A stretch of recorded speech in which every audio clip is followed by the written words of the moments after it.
And I tell her a story about the cold-blooded sausage maker that's walking through the woods, and these little pigs run around. And he grabs the little pigs, and he making cold-blooded sausage out of them. But always in that story, when she's scared and her eyes are big as silver dollars, the American dream comes and saves the little piggies. But in this case, I am the cold-blooded sausage maker. This is Sam. And this is Southpaw.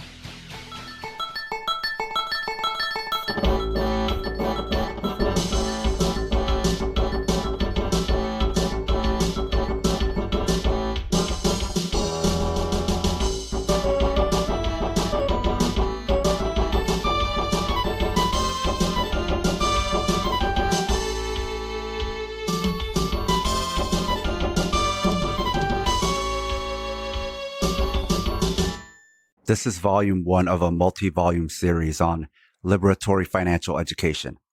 If you like it, consider supporting us on Patreon. If you don't want to commit to anything long-term, you can make one-time donations at Ko-Fi. If you want the transcript for this episode, it'll be available on Patreon. Financial Education, How the Sausage is Made, Volume 1. Ladies and gentlemen, the world television champion, the American dream, Dusty Rhodes. Dusty, welcome. I am the cold-blooded sausage maker. Cold-blooded sausage maker. Cold-blooded sausage maker. I am the cold-blooded sausage maker. Cold-blooded sausage maker. Cold-blooded sausage maker. This is going to cease to exist. It's going to stop now. I don't play no game. And I don't take no prisoners. Several months ago, I asked the Southpaw community what questions they wanted answered as far as financial education. The reason I asked this question is that thinking about your finances is an unavoidable reality. We are subsumed by capitalism.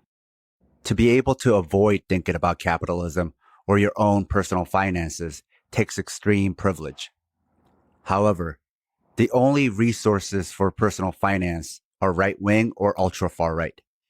This makes sense in that capitalism itself is right-wing, so of course right-wingers will be the ones to talk about your finances as well.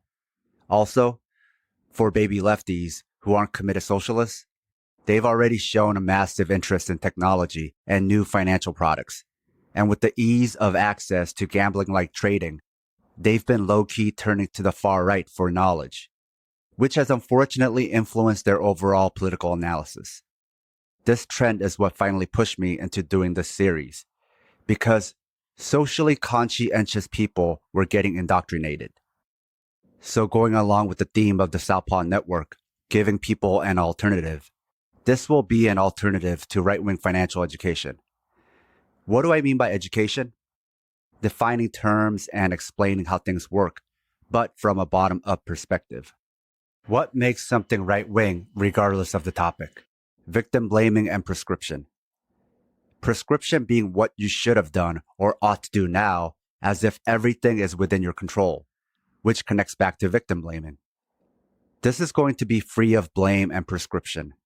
This is why I'm emphasizing education rather than literacy, because literacy also comes with judgment.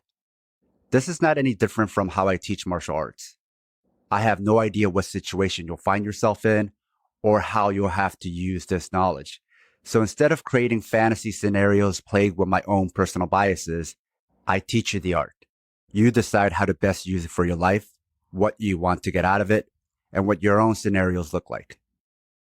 So that's how I'll approach this, especially since both are about self-preservation and the protection of others, both existing because we are subsumed in harm. And by both, I mean martial arts and financial education. But we can even include weapons training. We wish we didn't need this knowledge, but we do. So I've compiled all the questions, and unsurprisingly, there ended up being a lot. This was definitely something socially conscientious people were interested in, because money is a concern for most people. However, there's no good way to order this many questions. So I will answer them like an old advice column in the newspaper, when newspapers were still a thing. First, I'm going to have Comrade Eden read the questions. Then I will answer them. Let me also add the disclaimer that this will be US centric, because that's the personal finance world I know. Still, finance in general tends to be similar in capitalist countries. Let's begin.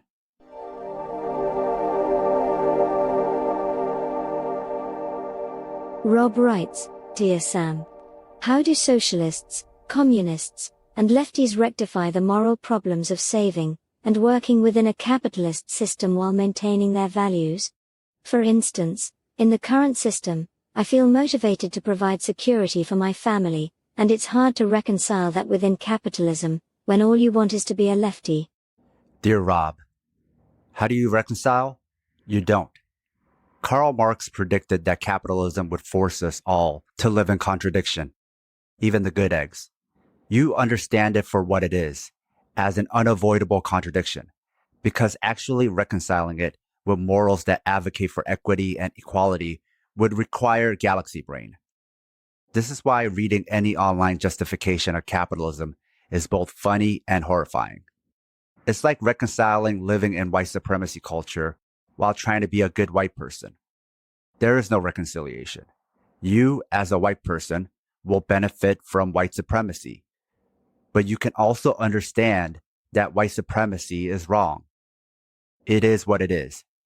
As a good person, you may want to dismantle white supremacy, but that doesn't mean you still won't benefit from the harm of others.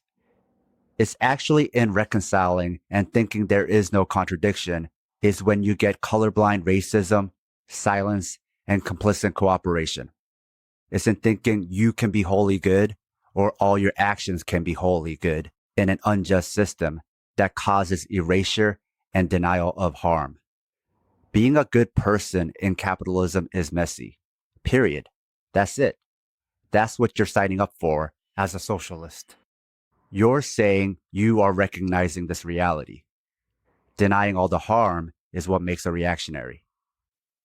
Evan writes, Dear Sam, how do I financial plan for end times? Dear Evan, it depends on what you mean by end times. There are two ways people mean end times. One is the tongue-in-cheek meaning, the other is literal. Let me answer the literal, we are headed for the end of the world definition, rather than just meaning things will get worse. After all, investing for future bad times isn't any different from investing in general. Investing first assumes you have money to invest. Secondly, it assumes things will get worse, which is why you're told to invest before it gets worse. So the world is ending. What's the best use of your energy and resources? Building and participating in community. Having a network of people you can trust. People with your same collective morals. A mutual aid network. Developing a network of people with different useful skills for end times while developing your own helpful skills. Being a part of community gardens and seed banks. Stocking up on water, canned goods, medicine, and first aid kits. Not to mention taking first aid training and CPR. Having material supplies for yourself and your family, but also for others.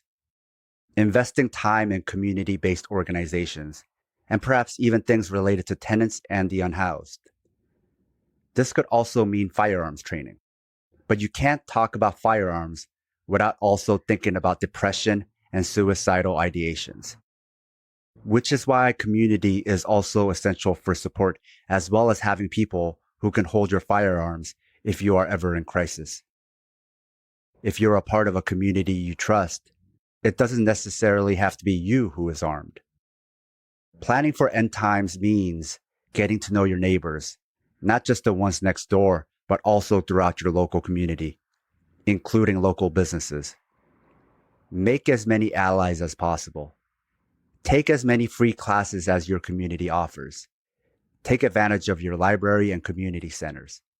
Borrow and read as many books as possible, not only for useful knowledge for end times, but also because memory might be the only way to pass on some of this knowledge. Then it's also essential to speak to and learn from elders. Also, volunteer your time. Support the community. If you have things to teach, teach the community. Read to kids. Invest in future society. Suppose the end is related to environmental causes. In that case, having masks around doesn't just protect you from COVID and other airborne diseases, but also against air pollution. This isn't everything, but it's a start. If there is a disaster coming, retirement accounts won't matter. Money won't matter. Hiding in a shelter and having all the guns just makes you a threat to yourself and everyone else. It's about community and mutual trust.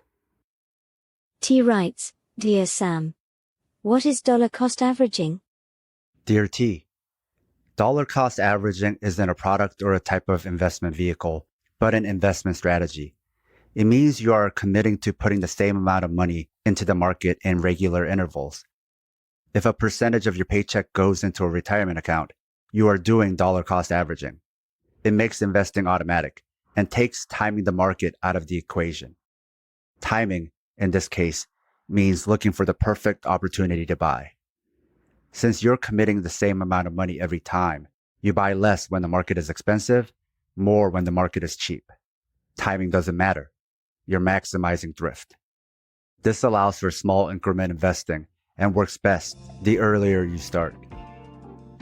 A note to our loyal listeners: if you love the Southpaw Project, please support us and help us get paid for our labor by financially supporting us on Patreon.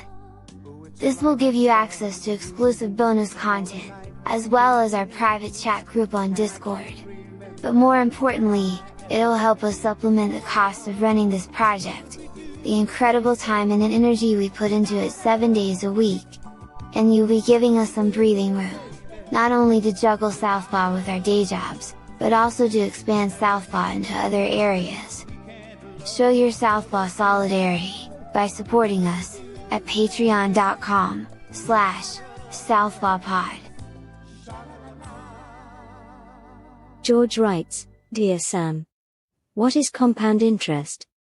Dear George, compound interest means interest that builds upon itself. It's something that happens automatically with anything that earns interest. This can apply to savings, but also debt. The interest gets added to the principal, then the principal grows. Because the principal is larger, the interest is larger. This is how a small debt grows into a big debt, and likewise, how savings grow. So with debt, time is your enemy. In savings, time is your friend. However, the interest you pay in debt is almost always higher than the interest you make in savings. So paying down debt is typically a priority, even over saving, unless you are rich. If you are rich, you can get loans with lower interest rates, which might be less than what you're earning in your investments. Then it doesn't make sense to pay it down quickly, which is why rich people, even though they have the money to pay loans back, carry around debt, because debt benefits rich people and hurts poor people. The whole system is rigged for the rich. People who can afford high interest for debt pay the least in interest. People who can't afford high interest get the highest interest. People who have money can get loans. People who don't have money can't get loans. This is capitalism. Inversely, people who don't need the money earn the most on their dollar. People who need money make the least on their dollar. Poverty and wealth compound. Capitalism is not an equalizer, but a steroid that strengthens what already exists. If you're already rich, it makes you richer. If you're poor, it makes you poorer. People who defend capitalism, whether conservative or liberal, know this, but believe poor people can't be trusted, so this is just. But capitalist trust is racialized, just as poverty in America is racialized. This is why trust is not based on social metrics, but a credit score. Compound interest is a friend to savings and the enemy to reducing debt. Therefore, it's a friend to the rich and the enemy of the poor. Sarah writes, Dear Sam, what is time in the market? Dear Sarah, this goes to George's question about compound interest. The longer you leave your principal alone, the more it can grow. Time is the friend of growth. Not always, but in general. This means the longer you leave your debt unpaid, the more it'll grow. This is a guarantee. However, The longer you leave your investment alone, the more it can grow, but it's not guaranteed like debt. Another fucked up thing is some loans penalize you for paying it down or off early. Furthermore, though you understand leaving your investment alone will make more money, sometimes you need that money, so you have to take it out. Therefore, poor people lose out, not just from mounting debt, but also in opportunity cost. Opportunity cost being the money they could have earned if their poverty didn't force them to constantly cash out their savings. Reed writes, Dear Sam, what is Robinhood or TD Ameritrade? Dear Reed, those are what are known as broker-dealers. They act as your agent in buying and selling securities. Without a broker-dealer, you would have to buy or sell securities directly with those companies, which people also do, usually with their employers. However, those securities are usually still held at a broker-dealer, which is to say, broker-dealers are now unavoidable. Broker-dealers will hold your securities in an account under your name, just as a bank would with money. Accounts are different legal entities recognized by the IRS. Broker-dealers will help you create these legal accounts, such as retirement or custodial accounts, acting as your lawyer and planner. However, the ability to do so many things conveniently can get people in over their heads. This is not a bug, but a feature. Since they don't charge any upfront fees, they make their money from you on the back end. Suppose you're ever in need of actual financial advising. In that case, you're better off paying for a fee-based service rather than something that has no upfront costs, but make their money off of you based on your behavior. Then it is in their incentive to manipulate your behavior. Terry writes, Dear Sam, what is a trust fund? Dear Terry, despite what you've heard from the media or popular culture, a trust fund isn't all that fancy, though it can be. A trust fund is a fund that belongs to a trust. So it's two things, the trust and the assets within the trust. If you've had a parent or grandparent die or dealt with estates, you might already be familiar with trusts. It's a legal entity that protects assets. It can be created for yourself or for someone else. So I can be a trustee for my own holdings like in a living trust, or I can be the trustee for someone else, like my child. This connects back to broker-dealers as they can create simple trust accounts for minors. That's what people most often mean by quote-unquote trust fund. Money someone's had in their name since they were a kid. A trust fund kid. Any custodial account for a minor is a type of trust account. After a certain point, they stop being a trust because the ownership transfers over to the minor when they become of age, either 18 or 21. You can also create more sophisticated trusts that allow for more customizations, such as a lifetime allowance, stipulations on how the money can be used, and when the assets become fully available to the beneficiary. Unfortunately, the legal fees for more sophisticated trusts can be a barrier for some families. Still, it can make sense for even non-wealthy families based on the circumstances. For example, I have a friend who is the trustee to his adult sister's trust account because she has Down syndrome. So his parents set up the trust to take care of their daughter even after they've passed. If something happens to my friend, there are instructions for a new trustee. If something happens to everyone, the money will go to a charity. A trust can also offer more protection than a will, make splitting up assets to multiple people simpler and neater, allows you to be much more precise in what happens to the assets, and is more challenging to dispute than a will. Another way someone can be a trust fund kid is if they inherit money, which is to say, lots of people are actually trust fund kids, which doesn't necessarily mean they're rich. Also, just because a lot of money was passed down to someone doesn't mean it happened through a trust either. However, all ultra-wealthy people will set up trusts, usually to hide money and avoid taxes. The IRS also can't win cases against rich people. The law favors whoever can afford the best lawyers and accountants, so the IRS often won't bother and randomly audits working people instead. The recent Pandora Papers have revealed how the US is that shady country where money goes to hide. It's the combination of our secrecy laws that protect the wealthy, IRS tax laws that favor the rich, and our trust, foundation, and corporate tax laws. Unfortunately, US politicians have no incentive to fix this problem. It's not something their constituents will even care about. Moreover, US politicians are incentivized to make it worse, and they do. Every US accusation is a confession. Dave writes, Dear Sam, as a freelancer, what's the smart way to handle your income and plan for taxes? Dear Dave, since I can't or don't feel comfortable giving anyone tax advice, I'll only provide general concepts. Freelancers still have to pay self-employment tax. Unfortunately, some freelancers don't know this, which can get them in trouble. Depending on your situation, it may make more sense to pay taxes quarterly. This can save you from a giant bill at the end of the year and help you plan your budget. Based on how much you're making, what type of personal assets you have, and the line of work you're in, it may also make sense to incorporate. This can protect your personal property from liability and give you more options as far as retirement savings. Of course, incorporating may mean more taxes to prepare and more in tax service fees, but it's worth it if you end up saving more than you spent. In discussions about who pays the most taxes, what's not discussed is how accountants are no different from lawyers. The more expensive the accountant, the more you can get away with. So rich people can and do pay more for tax services to avoid paying taxes, just as they can pay for expensive lawyers to avoid going to jail. So along with expensive accountants, trusts, and business entities, including nonprofits, there are many ways for rich people to avoid paying taxes.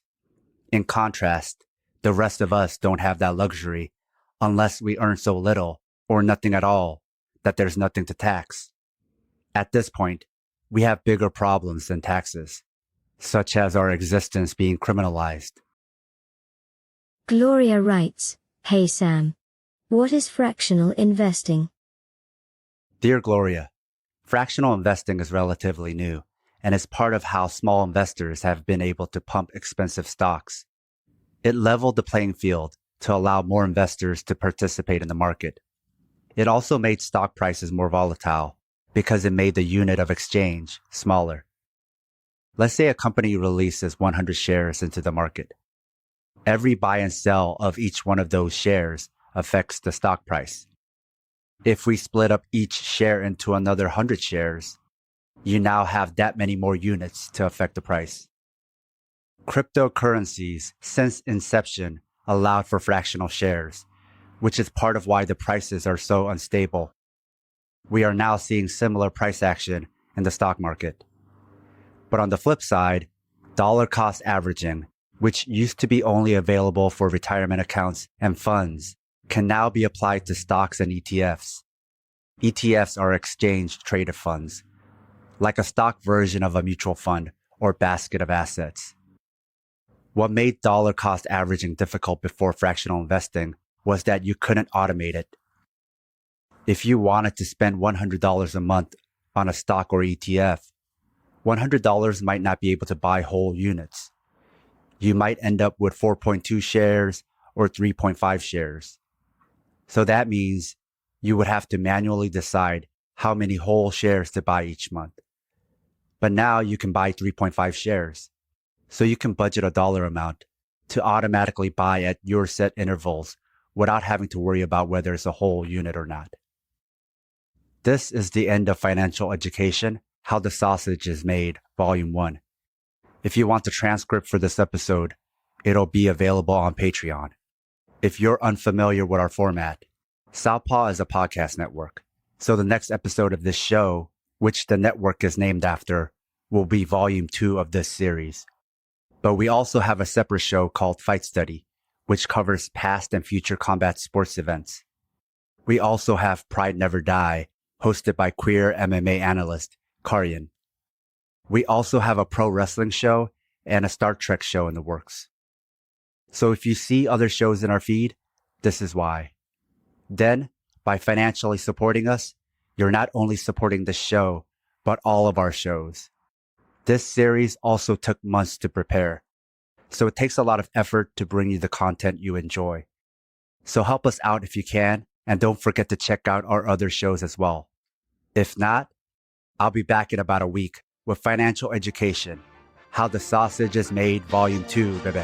Ladies and gentlemen, the world television champion, the American dream, Dusty Rhodes. Dusty, welcome. I am the cold-blooded sausage maker. Cold-blooded sausage maker. Cold-blooded sausage maker. I am the cold-blooded sausage maker. Cold-blooded sausage maker. Cold-blooded sausage maker. This is going to cease to exist. It's going to stop now. I don't play no game. And I don't take no prisoners.